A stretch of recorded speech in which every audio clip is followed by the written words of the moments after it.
नमस्कार मित्रांनो, मराठी हृदयस्पर्शी कथा चॅनलमध्ये तुमचं खूप खूप स्वागत आहे. दे ग माय म्हातारीला काहीतरी दे, पोटाला काहीतरी शिळपक्क वाढ ग माय वाढ. पाटलाच्या वाड्याबाहेर उभी राहून म्हातारी भीक मागत होती. ही म्हातारी कोण, कुठची, कोणालाच माहीत नव्हतं. एका महाशिवरात्रीला म्हातारी नांदगावात आली होती आणि तिथेच राहिली होती. नांदगावात महाशिवरात्रीला मोठी जत्रा भरायची. त्याच जत्रेत ती आली आणि गावातच राहिली. गावात 4 घरे फिरून अन्न मागून खायची, महादेवाच्या पारावर बसून राहायची आणि तिथे झोपायची. गावातल्या कुंभाराच्या शंभूने तिला एक जुनं कांबळ आणून दिलं होतं, त्यावरच ती झोपायची. ऐन उन्हाळ्याचे दिवस होते ते. म्हातारीने मिळालेलं अन्न घेतलं आणि पारावर गेली. ऐन उन्हात जीव कासावीस झालेला तिचा. तिथे शंभू आला आणि तिच्यासमोर त्याने मातीचं भांडं ठेवलं, पाण्याने भरलेलं. म्हातारी हसली. अख्ख्या गावात ती फक्त शंभूशीच बोलायची. शंभू तिला कधी कधी भाकरी द्यायचा. शंभू सुद्धा एकटाच होता. लहानपणीच आईबाप गेलेले. बापासोबत जुजबी कुंभारकाम शिकलेला आणि तेच काम करत मोठा झाला. म्हातारे, कशाला उन्हाचं फिरतीस? म्या काय देत नाही वय भाकरी तुला? उगा कुठं पडलीस तर काय करायचं? शंभू कळकळीने बोलला. अरे लेकरा, काय म्हातारीचं घेऊन बसलास? काय होत नसते बघ मी पडले तरी. अरे ना कोण माझ्या नात्याचं ना गोत्याचं, काय होणार आहे तवा? म्हातारी बोलली. अगं असं का बोलतीस ग म्हातारे? मी हाय की ग तुला. तुला कवादरनं म्हणतोय चल माझ्या खोपटात ये चंद्रा. तू काय ऐकत नाहीस. मला माय असती तर तिला राहू दिली असती का मी असं? शंभूच्या डोळ्यात पाणी आलं. पोरक्या शंभूने खरंच तिला माया लावलेली. उन्हातानात तिला पाणी द्यायचा, भाकर पण द्यायचा. शंभू पण तसा गरीबच होता. मागच्या दिवाळीत तिला लुगडं दिलं होतं त्याने. म्हातारीच्या डोळ्यात पाणी आलेलं तेव्हा. लेकरा म्हणून शंभूला बिलगून ती रडलेली. फक्त एक ती शंभूचं ऐकत नव्हती, ते म्हणजे त्याच्या घरी राहायला जाणं. तो खूप सांगायचा पण म्हातारी ऐकत नव्हती. म्हातारी भाकर खात होती अन शंभू तिला गावचं सांगत होता. उभ्या गावात त्यांना कोण नव्हतं, पण तेच एकमेकांना होते. शंभू, तुझं वय काय र लेकरा? म्हातारीने अचानक विचारलं. 20वर 2-3 असेल की. का ग? शंभूनं आश्चर्याने विचारलं. अरे लगीन कवा करणार तू? म्हातारीच्या प्रश्नावर शंभू खळखळून हसला आणि म्हणाला, अगं माझी माय, मला कोण पोरगी देईल? माझं ना घर ना दार, ना आई ना बाप असल्याला कोण पोरगी देते वय? यावर म्हातारी पण गप्प बसली. यांचं बोलणं चालू असताना समोर एक जीप येऊन थांबली. जीपमधून एक ऐटबाज गडी उतरला. अंगात कोट आणि धोतर, पायात कोल्हापुरी वाहना आणि डोक्याला फेटा. मिशीला पेय देत गडी शंभूकडे आला. पाटीलवाडा कुठं आला म्हणायचा? थोड्यात त्याने विचारले. हे देवळाकडून डाव्या हाताला जावा आणि सरळ गेलासा की उजव्या हाताला एक शेत लागते, त्या शेताच्या मध्ये पाटलाचं घर आहे, शंभू म्हणाला. तुम्ही पाहुणं का काय त्यांचं? शंभूने विचारलं. आमासनी कोणी पाहुणं करून घेईल? त्या फेटेवाल्या मागून एक नाजूक आवाज आला. गाडीतून एक बाई उतरली. तिथीची जरा उठावदार बांध्याची, ठेंगणी अशी ती. रामराम पाहुणं, मी सुंदरा सातारकर. तमाशाचा फड घेऊन आलोय गावात. पाटलांनी बोलिवले आम्हाला, तमासगिरीन शंभूला बोलली. शंभू पुरता गांगरून गेला. शंभू कधीच कुठल्याच बाईसोबत फारसं बोलत नसे आणि त्यात तमासगिरीन तर तो पहिल्यानेच बघत होता. त्यावर सुंदराबाई हसली आणि म्हणाली, असलं बी मर्द गडी हायत होय. आता पतूर तर बाईकडे टकामका बघणारेच लई होते. तुम्ही कसं हो असं? शंभू आता पुरता वरमला. बाईकडे न बघताच तो म्हातारे येतो ग म्हणून निघून गेला. गाडीच्या मागच्या बाजूला तो घाईघाईत आला आणि त्याच्या हातून कांबळं पडलं. ओ पाहुणं, कुठं ध्यान आहे तुमचं? पडलं की तुमचं कांबळं? हसत मागून सुंदराने त्याला चिडवलं. तो खाली वाकणार तेवढ्यात 2 नाजूक हातांनी ते कांबळं उचललं आणि त्याच्या हातात दिलं. तो काही बोलायच्या आत ती म्हणाली, अक्कांचं मनाला लावून घेऊ नका जी. असं वागावंच लागतंय आमच्यासारख्यांना. माफी करा जी. चमकून त्याने तिच्यावर नजर टाकली. एक नाजूक चणीची गोरीपान नुकतीच तारुण्यात प्रवेश केलेली एक तरुणी होती. निरागस चेहरा, काळेभोर डोळे, पण डोळ्यात तेज. पाहता क्षणीच बघणाऱ्याच्या काळजात रुतावी अशी ती. नाजूक बांध्याच्या त्या तरुणीकडे बघून शंभू कसाबसा हसला आणि तडक निघून गेला. शंभूच्या पाठमोऱ्या आकृतीकडे ती एकटक पाहत होती. अक्का म्हणाली ते खरंच होतं. हा काही वेगळाच होता. तिच्या मनात त्याची ती भेट नकळत घर करून बसली होती. काय मोहिनी, काय विचार आहे मग? इथंच फड उभा करायचा का काय? सुंदरा त्या सुंदरीला म्हणाली. ती तरुणी म्हणजे दुसरी तिसरी कोणी नसून मोहिनी होती. सुंदराबाईंच्या फडातील गाणारी अन नाचणारी. जसं रेखनं रूप तसा सुरेल गळा दिला होता देवाने तिला, आणि पायात तर मोरच होता. नाही ग अक्का, तुझं आपलं काहीतरीच, असं म्हणून मोहिनी जीपमध्ये चढली आणि बाकी लोक सुद्धा जीपमध्ये बसून निघून गेले. म्हातारी पण जरा कल्लणली पारावर, पण पडल्या पडल्या तिच्यासमोर शंभूचा भाबडा चेहरा येत होता. काय ह्या लेकरानं जीव लावलाय काय कळना. महादेवा, म्हातारीला आपलं म्हणणार, या पोराला सुखी ठेव र बाबा. असंच काही दिवस गेले. सुंदराबाईंचा फड गावात सुरू झालेला. मोहिनीच्या आवाजाची तासारी सर्व गाव करत होतं, पण मोहिनीच्या आवाजाची खरी मोहिनी एका वेगळ्याच माणसावर पडत होती. रोज रात्री तमाशा झाला की दुसऱ्या दिवशी सकाळी नाहून मोहिनी महादेवाला यायची आणि आपल्या गोड आवाजात भजन म्हणायची, आणि देवाशेजारीच राहणाऱ्या शंभूला आणि म्हातारीला तिचं गाणं ऐकू यायचं. हळूहळू म्हातारी पण यायला लागली तिच्याजवळ बसायला. तिला आलेलं बघून मोहिनी गोड हसायची. नाव काय ग पोरी तुझं? म्हातारीने विचारलं. जीवा नाही मोहिनी, अडखळत ती म्हणाली. कोण तू, कुठची, आणि ह्यात कशाला आलीस? म्हातारीने विचारलं. जी, लहानपणी मी अक्काला सापडले आणि मग इथंच राहिले. आता आम्ही तमाशा करत फिरतो, मोहिनी म्हणाली. चला मावशी, निघायला पाहिजे, अक्का रागवेल, असं म्हणून मोहिनी उठली. म्हातारी पण तिच्यासोबत पाराकडे निघाली. अगं म्हातारे, कवाजरनं थांबलोय मी इथं, अन तू काय महादेवाला सोडत नाहीस हसत शंभू तिला म्हणाला. ही घे तुझी भाकर, म्या जातो बाजाराला, तू गा उन्हाची फिरू नगस, गपचीप खोपटात जाऊन झोप. शंभू मोहिनीकडे बघून ओळखीचा हसून निघून गेला. वय र बाबा, तू बी सावकाशीनं जा अन लवकर ये रे लेकरा, म्हातारी पाठमोऱ्या शंभूला म्हणाली. मावशी, ह्यो लेक काय तुमचा? मोहिनीने न राहून विचारले. तसा कोण नाही न, तसं समज ह्योच पोरका हाय, मला लई जपतो. कोण एवढा जीव लावतय, पण ह्याने लावला बघ, गुणाचा हाय, म्हातारी समाधानाने म्हणाली. लगीन झालंय का यांचं? मोहिनी अनवधानाने बोलून गेली. तिची नजर अजून पाठमोऱ्या शंभूकडे होती. हळूहळू ती आकृती धुसर होत गेली. काय ग माय? म्हातारीने आश्चर्याने विचारले. भानावर येत मोहिनी म्हणाली. असंच विचारलं. येते मावशी. ती काही न बोलता गेली तरी म्हातारीच्या जे लक्षात यायचं होतं ते आले होते. संध्याकाळ टळून गेली होती. म्हातारी पारावर बसून होती. शंभूची वाट बघत होती. अजून शंभू आला नव्हता आणि अचानक तिथे मोहिनी आली. तिच्यासोबत अजून कोणतरी होतं. पदरात काहीतरी लपवून घेऊन आली होती. मावशे, ही घे तुझी भाकर, अन गरम हाय, खाऊन घे, मोहिनी तिच्यासमोर शिवडं ठेवत म्हणाली. म्हातारीने पहिली 3 भाकऱ्या, कोरट्यात चटणी, भाजी आणि भात होता.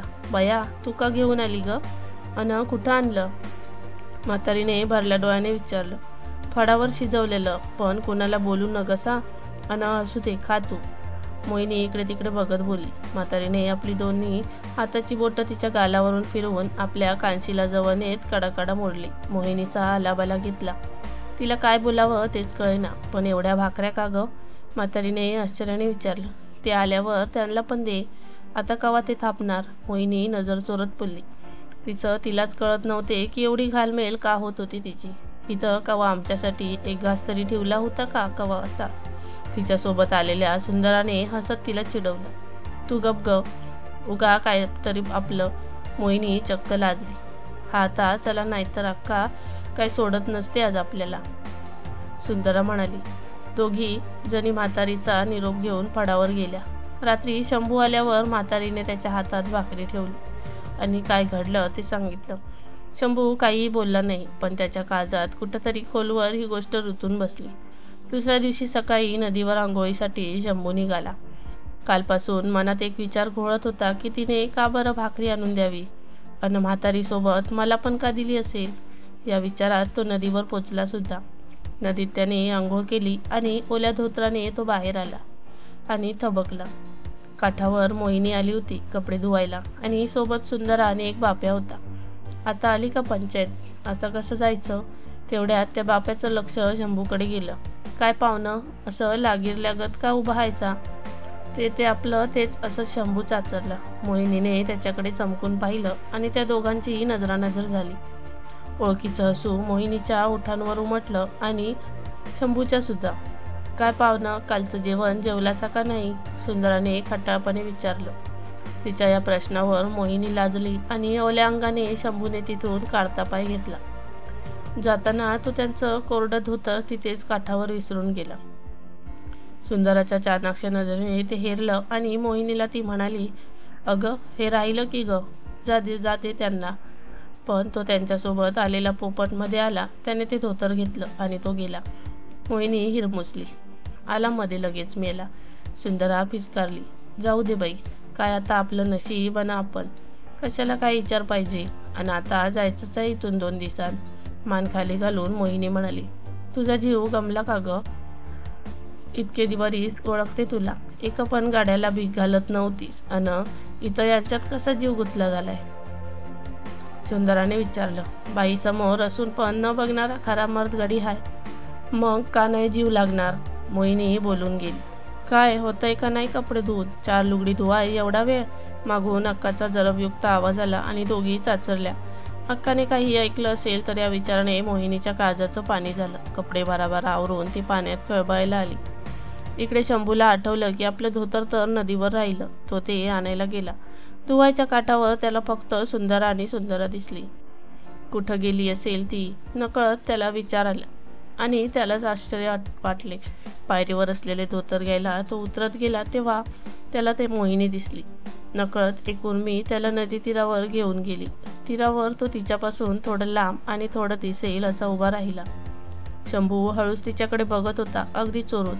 साधं फिकट मोहिनी लुगडं, त्यावर पांढरी चोळी, केसांचा सैलचा रांबाडा आणि त्याची एक चुकार बट आणि अगदी निष्पाप निरागस चेहरा. तिची नजर डाव्या बाजूला वळली आणि तिला शंभू दिसला. तो आपल्याकडे बघतोय हे कळताच तिने लाजून मान खाली घातली. आपली नजर चोरी कळताच शंभूने पण नजर हटवली. काल का तुम्ही त्रास घेतला आमच्यासाठी? शंभूने न राहून विचारले तिला. आपल्या माणसासाठी काय केलं तर तो त्रास नसतो, मोहिनी मानवर न करता म्हणाली. पण तुम्ही कुठं, आम्ही कुठं? कुणाला कळलं तर लोक काय म्हणतील? परत असं काय करू नकासा, शंभू पडल्या चेहऱ्याने म्हणाला. तमासगिरणीच्या हातचं खायची लाज वाटते का? मोहिनी दुःखी होऊन बोलली. नाही जी, पण तुम्हालाच नावं ठेवतील. आम्ही गरीब, तिला कसं सांगावं हेच त्याला कळत नव्हतं. जिथं जीव जडतो तिथं अशा गोष्टींना तारा नसतो पाहुणा. एवढंच बोलून मोहिनी तरातर निघून गेली. शंभूला ती काय म्हणून गेली हेच समजायला वेळ लागला. आपल्यावर कुणाचा जीव जडू शकतो हेच त्याला पटत नव्हते. विचारांच्या तंद्रीत तो पारावर कधी आला त्याचं त्यालाच कळालं नाही. पारावर पोचल्यावर पहिला त्याने म्हातारीला सगळं सांगितले. म्हातारीला सारे समजत होते, एकतेला ह्याचे परिणाम कळत नव्हते. इकडे सुंदराच्या ध्यानात सारे आले होते. तिच्या समोर पडलेला पेच वेगळाच होता. शंभू खरं तर तिला पण आवडला होता आणि शंभूला जरी कळले नसले तरी सुंदराला पण त्याच्या वागण्यातून कळाले होते. आणि मोहिनीच्या मनातले तिला सांगायला कोण्या भटाची गरज नव्हती. तिने मोहिनीला बोलवून घेतले होते. मोहिनी, आज दरन 3 दिवसांनी पाटलाच्या बैठकीत लावणी आहे आणि ती तुला करायची आहे एकटीला, सुंदराने सांगितले. हा अक्का, चालतंय की, करते. पण अगं तू नसणार का? मोहिनीने विचारले. मी येणार, आपल्या संगत ढोलकीवाले आणि बाजावाले पण येणार. लावणी तुला एकलीला करायची आहे. अन त्यानंतर सुंदरा थबकली. नंतर काय अक्का? मोहिनीने विचारले. तुला पाटलाच्या वाड्यावर थांबायचंय, सुंदरा धीर करून म्हणाली. ते आणि कशाला ग? मोहिनीने बाबडेपणाने विचारले. तिच्या या निरागसपणावर काय उत्तर द्यावे हे अक्काला कळेना. अगदी लहानपणी सापडलेली तिला ही मोहिनी पाटलासंग तुला रात काढायची हाय, बऱ्याच वेळाने ती बोलली. तिच्या या वाक्याचा अर्थ लागताच मोहिनी दचकली. खरं तर हे असं काही तमाशात तिच्यासमोर झालं नव्हतं. तमाशा चालू असताना पैसे उडवणारी आणि नंतर येणारे तिने पाहिले होते, पण हे खरं तर सुंदरा तिला आईच्या ठिकाणी होती. लहानपणी एका जत्रेत तिला सुंदरा भेटली होती. सुंदरा तेव्हा ऐन उफाळ्यात होती. तमाशामध्ये नुकतीच ती बोर्डावर उभी राहत होती. लोकांच्या नजरा ठरत नव्हत्या. पायात बिजली आणि सावळ पण देखणं रूप होतं. तमाशातल्या लोकांची ती जाण होती. आणि अशाच एका गावात जत्रेत तमाशाचा फड होता. तेव्हा जत्रेत तिला मोहिनी दिसली होती. तमाशाचा फड हा सुंदराच्या आईचा होता. आजही तिला तो दिवस जशाचा तसा आठवत होता. मोठ्या फिरत्या पाळण्याजवळ एक बर्फाचा गोळा होता. सुंदर आणि तमाशातील तिची एक मैत्रीण सगुना दोघी गोळेवाल्याकडे गोळा घ्यायला आल्या होत्या आणि त्याच्या जवळच्या कट्ट्यावर एक लहान मुलगी बसली होती. एकदम निरागस अशी शांतपणे गोळा खात बसली होती. सुंदराचं तिच्याकडे लक्ष गेलं आणि ती तिच्याशी बोलायला लागली. काय नाव ग तुझं? सुंदराने विचारलं. सविता, त्या मुलीने सहजपणे उत्तर दिले. पुढे बराच वेळ सुंदरा, सविता आणि सगुनाची गट्टी जमली होती. पण बराच वेळ होऊन गेला तरी सविताचे आई बाबा दिसत नव्हते आणि त्यांची परत यायची वेळ पण आली होती. म्हणून सगुनाने तिला तिच्या आई वडिलांबद्दल विचारलं. मला काय ठावं, मला इथं गोळा देऊन ते आलोच म्हणून गेले, सविता म्हणाली. त्या तिघी तिच्या आई बाबांना शोधत जत्रभर फिरल्या पण ते काही सापडले नाहीत. आता घाबरून सविता रडायला लागली. सुंदराने तिला कडेवर घेतले आणि थोपटून शांत केले आणि ती तिला घेऊन फडावर गेली. एवढा येळ कुठं होतीस सुंदरा? सुंदराच्या आईचा शेवंताबाईंचा आवाज कडाडला. सगुने, तुला भान आहे का नाही? तरणाटाट्या पोरींनी असं वकत न बघता फिरणं शोभत नाही. त्यात आपण तमासगीर माणसं. त्या दोघींवर शेवंताबाई ओरडल्या. मावशे, अगं ऐक तरी, हे बघ कोण आलंय. अन जरा हळू बोल. उठल की गपोर. जा ग सुंदरा, तिला आत ठेव जा, सगुना म्हणाली. सुंदरा तिला आत नीट झोपवून आली आणि इकडे सगुनाने शेवंताबाईला सगळी कर्मकथा सांगितली. तिचे आई वडील हरवले नाही तर त्यांनी तिला टाकून दिलंय. ठीक आहे, जत्रा संपेपतूर बघूया हिचं आई बापाचं काय कळतंय का ते, शेवंताबाई बोलली. जत्रा संपेपर्यंत तिच्या आई बापाचा शोध घेतला गेला. फडातला ढोलकीवाला रामाची एका पोलिसाबरोबर ओळख झालेली, त्याला सुद्धा सांगून झाले पण तिच्या आई बापाचा काय पत्ता लागला नाही. इकडे फडात सविता, सगुना आणि सुंदराची भलतीच गट्टी जमलेली. तिचे अंघोळ, वेणीफणी, जेवण सगळं सुंदरा बघायची. रात्री झोपताना सुद्धा सविता तिला मिठी मारून झोपायची. लहानाने सुंदरा तिला सावू म्हणायची. हिच्या आई बापाचं काय कळना, आता काय करायचं अक्का हिचं? ढोलकीवाला राम शेवंताबाईला विचारत होता. काय करायचं म्हणजे? आपल्या संगत राहील किती? एवढाली पोर ती कुठं जाईल? परस्पर सुंदराने उत्तर दिले. तिच्या या उत्तराने सगळेच चमकले. पण सुंदराचा निर्णय पक्का होता आणि कुठंतरी शेवंताला पण तिच्याबद्दल माया वाटू लागवी होती पोर. ठीक आहे अक्का, घेऊन द्या की तिला आपण. शेवंताच्या मनात काय चालू आहे हे ओळखून सगुना म्हणाली. सविता फडातच राहिली. ती फडात इतकी रमली की तिचा भूतकाळ सगळाच विसरली. तिला सुंदराने लहानपणी सांगितले होते की तुझे आई बाप तुला थोड्या दिवसांसाठी आमच्याकडे सोडून गेले. एक दिवस ते नक्की येतील तुला न्यायला. यावर विश्वास ठेवून ती रमली. सुंदरा, सगुना, चंद्रा, कमल या सगळ्या जणी रोज लावणीचा सराव करायच्या. शेवंताबाई स्वतः शिकवायची त्यांना. एक दिवस सविता सुद्धा ताल चालायला लागली. या साऱ्यांसोबत तिचे पण पाय आपोआप थिरकायला लागले. ढोलकीच्या तालावर शेवंताबाई मग तिला पण शिकवायला लागली. पूर्ण तयारी झाली, वयात आली आणि मग शेवंताबाईने तिला बोर्डावर उभं करायचं ठरवले. साऊ, आता पुढच्या बारीला तू पण नाचायचं बरं का, शेवंता म्हणाली. पण त्याआधी हिचं नाव बदलूया पहिलं, चंद्रा हसत म्हणाली. मोहिनी ठेवूया, सुंदरा म्हणाली. तसं पण बघणाऱ्याच्या नजरेत ही मोहिनी पडली का काळजात काट्यागत रुतून बसेल. नाच्या गणपत बोलला. यावर सगळेच हसले आणि तेव्हापासून सविताची मोहिनी झाली. सुंदराने जरी बोर्डावर उभं केलं असलं तरी घारीसारखी नजर होती तिची मोहिनीवर. तिचा जीव अडकून गेला होता या साध्या भोळ्या पोरीत. तिच्या निरागसपणात ती सगळं विसरायची. तमाशात वाढली असली तरी सुद्धा ती फार हळवी होती पण दाखवून देत नव्हती. घर संसार यावर तिचा फार विश्वास होता आणि तिने शेवंताबाईला आपल्या बापाबद्दल खूप वेळा विचारले होते. पण शेवंताबाईने तिच्या काळजातलं हे रहस्य कोणालाच कळू दिले नव्हते. ढोलकीवाला राम फक्त ते जाणून होता पण तोही यावर बोलत नव्हता. जणू काय ते रहस्य त्या दोघांनी मनात गिळून टाकले होते. पण तमाशातल्या प्रत्येक माणसाची खडानखडा माहिती सुंदरा ठेवायची. साऱ्या पोरींवर ती नजर ठेवून होती कारण संसार सुख हे त्यांच्या नशिबात नव्हतं. आता या नांदगावात आल्यावर एका तमाशाला पाटील आला होता आणि त्यात त्याने मोहिनीला पाहिले. पाटलाचा दरारा मोठा होता. त्याच्या शब्दाला वजन होते. वरपर्यंत त्याचे हात पोचले होते. त्याने मोहिनीसाठी मागणी केली होती. तिला कायमचं नांदगावात स्वतःसाठी ठेवून घ्यायचा इरादा त्याने बोलून दाखवला होता. सुंदरा अशा काही पेचात होती की तिला काहीच करता येत नव्हते. कारण पाटलाने ठरवलं तर तमाशाची सारी बारी तो उधळून लावू शकत होता. अक्का, अगं आज रात्रीला कुठे लावणी करायची? मोहिनी एकदम आत येत म्हणाली. तिच्या आवाजाने सुंदरा भानावर आली. खाली बसलेली मोहिनी बघून सुंदराला काहीच ठाव लागेना. आज लावणी होणार नाही एवढं बोलून सुंदरा ताडकन बाहेर आली. भर दुपारी खरं तर देवळात कोणच नसायचं, पण आज होतं. सुंदरा आली होती. मनातून पूर्ण उद्विग्न होऊन ती महादेवाकडे आली होती. नांदगावच्या देवळात एक प्रथा होती. येणारा भाविक महादेवाच्या पिंडीवरच्या कलशामध्ये पाणी घालायचा. महादेवाच्या डोक्यावर पाण्याची संततधार घालायला सुंदराने मनोभावे हात जोडले. काय मागायला नाही, तर फक्त त्या सगळ्यातून बाजूला यायला ती देवळात आली होती. महादेवाच्या कलशामध्ये तिने पाणी सोडले आणि महादेवासोबतच तिच्या डोळ्यातून सुद्धा पाण्याची संततधार लागली. काहीच न सुचून तिने महादेवासमोर डोकं टेकलं आणि स्फुंदून रडायला लागली. बराच वेळ लोटला. कोणाचा तरी हात तिच्या पाठीवरून मायेने फिरला आणि त्या स्पर्शाने तिने मान वर करून पाहिले. तिच्या समोर म्हातारी उभी होती. तिने ओळखले, ही तीच त्या दिवशी पारावर भेटली होती. महादेवासमोर टिपं गाळून काय होत नाही, आपला तरास आपणच कमी करावा म्हणून. मनाला लावून घेऊ नगस बाय कोणाचं बोलणं. अगं आपला जलमच तसला, म्हातारी मायेने बोलली.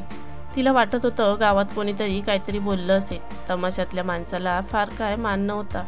समाजात हे ठाऊक होते तिला. नाही ग म्हातारी, कोण कशाला बोलल मला? कुणी बोलावं एवढा मान नसतो ग आम्हाला. म्हातारीच बाईचा जन्म असं कसं ग? सगळं सहन करत जगायचं. आपली कुठं जागा आहे ग? सुंदरा बोलली. जलम असतो, जुलूम असतो यो बया. म्हातारी खिन्न होऊन म्हणाली. पण काय झालं तुला? आलीस तेव्हा तर माझ्या भोळ्या शंभूला तर पार गार करून टाकलंस की ग. अन गावात चर्चा आहे तुझ्या नाचाची. गाव येडं करून सोडलं या तुम्ही. तू नाचानं अन तुझ्या त्या मोहिनीच्या आवाजाने. अन का असं टिपं गाळतीयस ग? म्हातारीने विचारलं. त्याच नाचाने आणि गाण्याने घात केलाय ग म्हातारे. पोटाने जीव आज अडकून बसलाय ग. डोळ्यातलं पाणी पदराने टिपत ती म्हणाली आणि सगळी कर्मकहाणी तिने म्हातारीला सांगितली. समधी एकजात सारखीच. मर्दाला त्याच्या मर्दानगीवर लई माज असतो या, आणि पैसा असला की मग हे असंच असतंय. शेवटी बाप्या तो बाप्याच. पैसा आणि अंगातली रग हासनी बाजार मांडाया उभी करतीया. म्हातारी उसासत बोलली. मी काय करू मग? काय उमगना बघ म्हातारे. एकतर त्या पोरीला मी आई होऊन सांभाळलंय. जत्रत गावली मला न तवादर न नजरेत ठेवली या. लई जीव जडलाय तिच्यावर. जीव जडल्यावर असा सौदा करत नाहीत कोणी म्हातारे. सुंदराचे वाक्य पूर्ण व्हायच्या आत एक ओळखीचा पुरुष आवाज घुमला. सुंदरा आणि म्हातारी दोघींनी चमकून मागे पाहिले आणि सुंदरा चरकली. सुंदरा आणि म्हातारी दोघींनी चमकून मागे पाहिले आणि सुंदरा चरकली. त्या दोघींच्या मागे शंभू उभा होता. तो आल्याचं कळलंच नाही दोघींना. पण खरं तर शंभू त्याच राहिलेल्या कांबळ घ्यायला आला होता आणि त्याला देवळात म्हातारी आणि तिच्यासोबत कोणतरी दिसलं होतं. त्याला वाटलं मोहिनी असेल म्हणून तो आला. पण त्याच्या कानावर वेगळंच काहीतरी पडलं होतं. एवढा जीव हाय तर सौदा कशापायी लावलाय? पैकात पाहिजे तर असल तर कमवता बी येतो. त्या पोरीच्या आयुष्याचा खेळ का लावलाय? शंभू रागाने बोलला. सुखाचा घास खाणाऱ्याला नाही कळायचं ते. घरदार असलेली माणसं तुम्ही. सुंदरा खिन्न होऊन म्हणाली. तुम्हाला हा असला घास घ्याया मी सांगितलं होतं का? लाज कशी वाटत नाही तुम्हाला? शंभू ओरडला. अरे गप्पा, आता तुम्ही भांडू नका. म्हातारीनं दोघांना गप केली. शंभू, अरे लेकरा, ती काय आनंदाने करते या वये. तिचं पण नाविलाज आहे. तमाशातलं जिनं तुला नाही कळायचं पोरा. अरे बघ तरी, पोरीचं डोळं रडून सुजल्यात बघ. म्हातारीने सुंदराची कड घेतली. म्हणून काय तिला त्या पाटलाकडे सोडायला काय मावशे? शंभूचा आवाज चढला होता. मग काय करायचं? त्या पोरीच्या नशिबात पण तेच लिहू का जे आमच्या आहे? समधी जिंदगी तमाशात घालवायची का तिनं? फडावर नाचताना लोकांच्या भुकेला नजऱ्या झेलायच्या. नव्या गावात नवा आशिक आणि एवढं करून म्हातारी पण झिजत मरायचं. सुंदरा उद्वेगाने बोलली. सोडा मग हे काम. शंभू बोलला. आणि काय करू? कोण घालणार पोटाला? शंभू भाऊ, पाटलाच्या घरात निदान तिला 2 वेळचं जेवण आणि कपडं दागिनं मिळतील. रखेल म्हणून का असना, पण निदान पाटलाच्या वाड्यात राहील. सुंदरा म्हणाली. मग लगीन करा ती तिचं, मानानं जाईल कुणाच्या तरी घरात ती. उद्या पाटलाचं मन पलटलं तर कुठं जाईल? शंभू तिच्याकडे बघत म्हणाला. कुणाशी करायचं तिनं लगीन शंभूभाऊ? सुंदराने त्याच्या डोळ्यात बघत विचारलं. कुणी बी करायची गरज नाही. मोहिनीने सुंदराचा हात धरत तिच्या प्रश्नाचे उत्तर दिले. तू कवा आलीस साऊ? सुंदराने चमकून विचारले. अक्का, मी तयार आहे जायला. मोहिनीने तिचा निर्णय दिला. डोसकं थाऱ्यावर आहे का तुझं? शंभूचा पारा आता चढला होता. काय बोलतीय ते कळतंय का? कळतंय अक्का, बोलतीय ते काय चुकीचं नाही आणि फडाचं बी नुकसान होणार नाही. अक्का, मी राहीन इथं. मोहिनी महादेवाकडे बघत बोलली. ठीक आहे पोरी, जा तू, म्हातारी म्हणाली आणि तिच्या डोक्यावर हात ठेवून पाराकडे निघाली. तिच्या पाठोपाठ शंभू गेला. म्हातारे, तू तर तिला समजाव. अगं असं कसं? शंभूच्याने बोलावलं जाईना. शंभू, लेकरा चल जाऊया आपण घरला. म्हातारीने त्याचा हात धरून त्याला पारावर नेले. म्हातारे, का असं डोसकं फिरल्यागत वागलीस? आणि तिला कळतंय का तो पाटील हैवा नाही ग? उद्या अजून 10 बाया आणल तवा हिचं काय? चल आपण जाऊया, त्या अक्काला सांगू. चल, तुझं ती ऐकेल. चल म्हातारे. शंभू काळीज तोडून बोलत होता. शंभू, त्यांच्या अक्काचं कोण नसतंय, आई बाप नसत्यात, त्यांचं हे असंच असतंय. तू ऐक, ह्यात पडू नको लेकरा. असं परक्यासाठी आपल्याला ताप करून घेऊ नग. म्हातारी बोलली. परकी? अगं, शंभूला काय बोलावे तेच कळेना. मग सांग बघू, राजा कोण आहे ती आपली? म्हातारीच्या या प्रश्नावर शंभूकडे कायच उत्तर नव्हते. हताशपणे त्याने मंदिराच्या कळसाकडे नजर लावली. सुंदरा, ही सांगते ते खरं आहे का? ढोलकीवाला राम रागात विचारत होता. होय तात्या, खरं आहे. सुंदराने शांतपणे उत्तर दिले. तुझा विचार पक्का आहे का? रामने कडा सवाल केला. होय, मोहिनी जाणार. तितक्याच ठामपणे तिने उत्तर दिले. ठीक आहे, मग ऐक, मी, कमल अन सगुना हा फड सोडून जातो. या पोरींचा बाजार मांडाया काढशील उद्या. रागाने राम बोलला. कमले, वळकट बांध आपली. चल सुंदरे, जरबेने त्याने सांगितले. त्याचा हा निर्णय ऐकून सुंदरा जागीच कोलमडली. जायच्या अगोदर एक सांगतो. सुंदरा, तुझ्या आईने मला शपथ घातली होती की हे तुला कळता कामा नये, पण ती गेली. सुंदरा, तुझी आई तमासगिरीन का झाली ठावाय तुला? रामने विचारले. ती काही बोलायच्या आतच तो म्हणाला. आज सांगतो तुला. तुझी आई एक गरीब घरातली होती आणि तिच्या गावच्या जत्रेत तिला पारगावच्या देशमुखाचा पोरगा भेटला. तुझी आई अन तो प्रेमात पडले. लग्नाच्या आणाबाका पण घेतल्या त्यांनी अन ऐन जवानीच्या भारात तुझी आई गरोदर राहिली. देशमुखाला कळताच तो घाबरला. तो पसार झाला. त्याचा पत्ता लागना म्हणून तुझी आई त्याच्या घरी गेली आणि तवा तिला कळालं की त्याचं लगीन झालंय, बायको आहे त्याला. तुझ्या आईच्या हातात तवा जीव देण्यापलीकडं कायच नव्हतं. पारगावचा देशमुख तुझा बाप आहे पोरी. तुझ्या आईने खरं तर स्वतः विहिरीत उडी मारली होती आणि मी तिला वाचवली होती. तिच्या पोटात पोर होतं. मी तिला बहीण मानली आणि तमाशात घेऊन आलो. आज तू जे करणार त्याने दुसरी शेवंताबाई तयार होणार आहे आणि माझ्याच्यान नाही बघवणार. म्या जातो पोरी. भरल्या डोळ्याने राम जायला निघाला. सगळं ऐकून सुंदरा जागीच सुन्न झाली. काय बोलावं तेच कळेना. पाटलाकडे तर मोहिनी येत असल्याचा निरोप धाडलेला होता. आता माघार पण घेता येणार नव्हती. काहीच न सुचून ती म्हातारीकडे आली. म्हातारीच्या कानावर तिने हे सगळं घातलं. तू पारगावच्या देशमुखाची पोर? म्हातारीने रागाने विचारलं.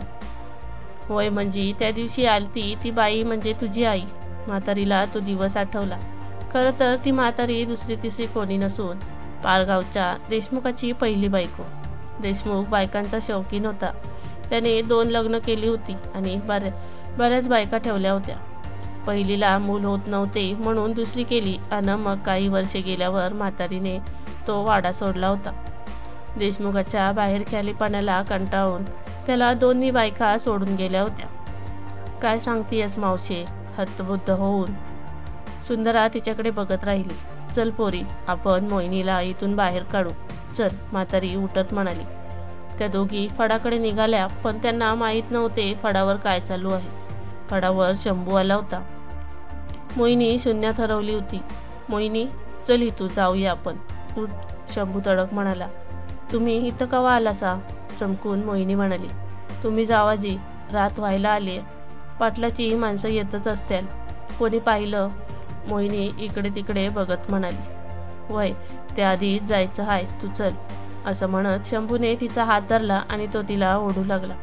अन काय करू जाऊन, कुठं जायचं मी? हात सोडवून घ्यायचा प्रयत्न करत मोहिनी म्हणाली. तिच्या हातावरील पकड अजूनच घट्ट करत तिच्या डोळ्यात बघत शंभू म्हणाला, मी नाही, आपण लगीन करायचं. हे गाव सोडून जाऊ. जीव अडकलाय तुझ्यात माझा. नाही म्हणू नकस, मी जलंबर सांभाळीन तुला. चल. मोहिनीच्या डोळ्याला आसवांची धार लागलेली. पण अक्काचं काय? तिला पाटील जिवंत सोडणार नाही, घाबरून मोहिनी म्हणाली. शंभू काही बोलायच्या आतच तिथे म्हातारी आणि सुंदर आले. त्यांच्या लक्षात आला सारा प्रकार. जा तू साऊ, या नरकात तू अडकू नगस. जा सुंदर, तिच्या जवळ येत म्हणाली. अक्का, अगं पण, मोहिनी चाचरत बोलली. सुंदराने तिला आपले काही दागिने आणि पैसे दिले. निघ तू पोरी इथून, निघ. शंभू भाऊ घेऊन जाईला आणि जपा म्हणाली. भरल्या डोळ्याने मोहिनीने तिला मिठी मारली आणि दोघी रडायला लागल्या. म्हातारे, तुम्ही तिघं लगोलग नदीवर या, मी आलोच, शंभू बोलला आणि त्यांनी काही विचारायच्या आतच तो गेला. म्हातारी, सुंदरा आणि मोहिनी नदीवर जाऊन शंभूची वाट बघू लागल्या. थोड्याच वेळात शंभू एक बैलगाडी घेऊन आला. त्यांनी काही विचारायच्या आतच तो म्हणाला, नामाची हाय, चला. खाली उतर शंभू, म्हातारीने जरबेने सांगितले. अगं पण म्हातारे, त्यांचं वाक्य पूर्ण व्हायच्या आतच म्हातारी ओरडली. उत्तर म्हणाली ना, हे घाल तिच्या गळ्यात. असं म्हणून एक काळ्या मान्याचं डोरलं तिने शंभूकडे दिलं. शंभूने प्रसन्न मनाने ते मोहिनीच्या गळ्यात घातलं आणि तो हसला. मोहिनी लाजली. दोघं पाया पडली अक्का आणि म्हातारीच्या. चला आता बसा गाडीत. चला. शंभूने सांगताच मोहिनी बसली. आता तुम्हा दोघांनी काय उचलून घेऊ का काय? बसा की गाडीत, शंभू म्हणाला. किती दिवस या घाणीत राहणार आहेसा अक्का? चला आमच्या संगत. म्हातारे, अगं आहेस तू माझी, लेकराला सोडून राहणार? चल ग माय, चल. भरल्या गळ्याने शंभू म्हणाला. पोरा म्हणत रडत म्हातारी शंभूला बिलगली. सुंदराला पण त्याने जवळ घेतली. दोघी मायेच्या मिठीत रडत होत्या. दोघींना शांत करून त्याने गाडीत बसवले आणि तो गाडी हाकायला लागला आणि नवीन आयुष्याची गाडी पुढे जायला लागली होती, एका वेगळ्याच बंधनात मुक्त गुंतून.